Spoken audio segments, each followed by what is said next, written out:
So I had to come to the States. But when I finished doing Weird Science, Joel Silver actually introduced me to the director of Commando, who didn't want me.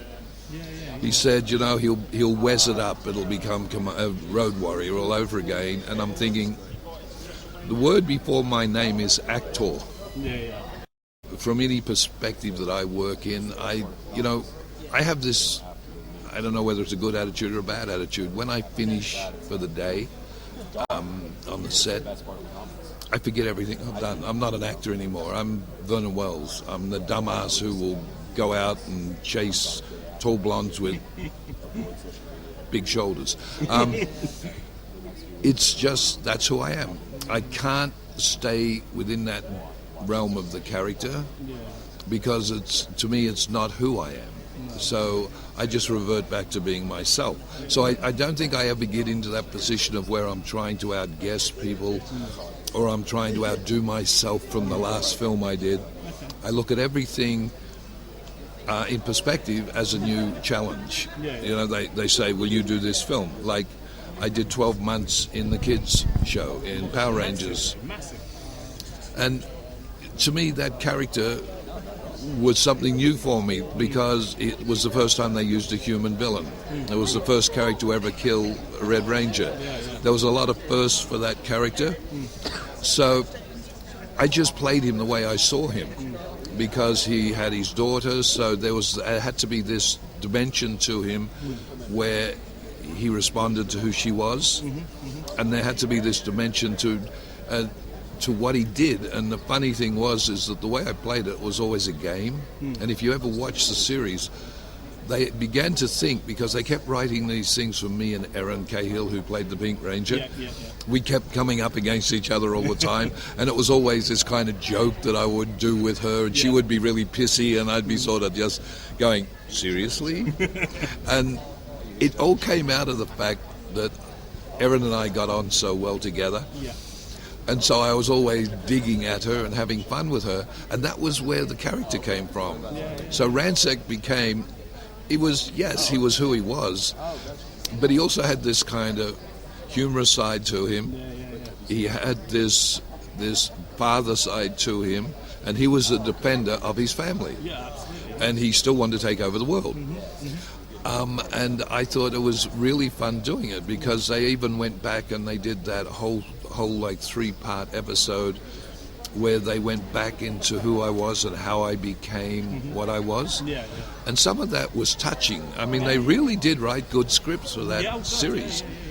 And I thought that was just so much fun. And I find that that's where I have the most fun now, is I'm at that point in my career where when people want me to do something, they'll send me a script and they'll say, you know, there's these 3 roles we're really interested in you playing. And I'll read the script and I'll probably pick one. I'll say, look, I'd love to play so-and-so, but I don't like the way it's written. I have these ideas. Do you mind if I sort of send them to you? And if you don't like it, that's fine. You know, we shake hands and part ways, and that's cool. I don't worry. But 99% of the time, they'll say, cool, send us what you've got. And what they'll do is write the character to the way I see it. So I get to actually play the characters away, and I love playing characters that are more real than fake. Of course, So there's something in there, no matter how bad they are, how good they are, there's always a dimension to them that makes them different. Otherwise, it's that same crap with a different window. You know, my teacher, way back when I was a kid, said, there's no difference between the villain and the hero, because the hero thinks the villain's a villain. The villain thinks the hero's a villain, because all the villain wants to do is what he wants to do, and the hero's trying to stop him. Therefore, in his mind, he becomes the villain. Vice versa, you have the other thing. The hero wants to stop the villain because he's the hero. So the reality is there's no difference between the two. So it's there by the grace of God, go sort of thing, you know, in a different universe, in a different world. He would have been the hero. Absolutely. And Mel Gibson would have been the villain. It becomes this thing that I remember I got asked to do a film, and the character I was playing was the owner of the bar in which the lead would come and sit. And so as a bar, he would talk to him. So he was like the center of the film and the giver of truth. Like most barmen are, you know, he was giving advice and doing things. And the funny thing is that the film centered on how this character played. And when they asked me to do the film, I said, cool. They sent me the script. I read it. I figured out a character in my brain and sort of thought, this is the way I want to play this. This is how I'm going to go with it. And the director picked me up at the airport when I flew into Washington to do it. And he said, while we're driving to the hotel, I want to tell you how I see the character. And I said, you know what, Brian? Let me save you some time. I'll tell you what I think, and then you tell me where I'm wrong. That way we know where we go. So for the next 10, 15 minutes, I told him every nuance I had for the character. The whole thing was the way I looked at it. And when I finished, I sort of looked at him and I said, so what do you think? And he just looked at me and said, fuck you. And that was the end of it. It was like I had thought of everything he could think of. But that, to me, is what I'm supposed to do. You hire me, you pay me to do my job.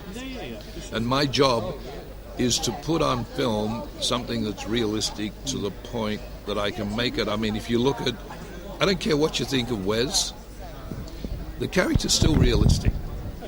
You look at him and you think, in that situation, I would probably do the same thing. You know, even Commando. The thing behind Commando, when you look deeper into it, is nothing less than Bennett wants to be Matrix. It's a mano a mano. It's one-on-one. He wants to prove that he is as good or better. And that's what the whole film's about, and nobody gets that. It's not about the crap. It's about one person trying to prove that he's better than another.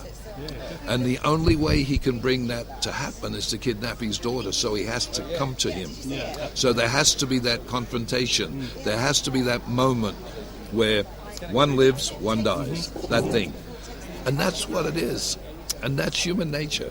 Absolutely. You know, when you get to a point where you think, you know what, I could kick his ass. Trouble is, he's never going to turn around long enough for me to do it, so I'm going to have to do something that makes him let me kick his ass. Win or lose, that is the situation you have to go. And you have to understand these things when you read a script. You have to look past the crap to the underlying character analysis and go, oh, well, this is actually what's happening. It really has nothing to do with the fact that he's a total lunatic. Under that, this is what he's trying to achieve. And once you find that, and once you decide on that, that's when everything else falls into place. Before that, you really are, you've got what I always like to say is, if you want to use me to do that, then just take a photograph and push it around the set. And I'll ring it in on Skype. Because you don't need me to do that. What you need me to do is create and form a basis for what the film's going to rest on. And, you know, I seem to have been able to do it for quite a long time and get away with it. Well, my website is VernonGWells.com or something. I don't know. It's on the internet somewhere. And I have a website which is, my web address is the same. We'll take it out.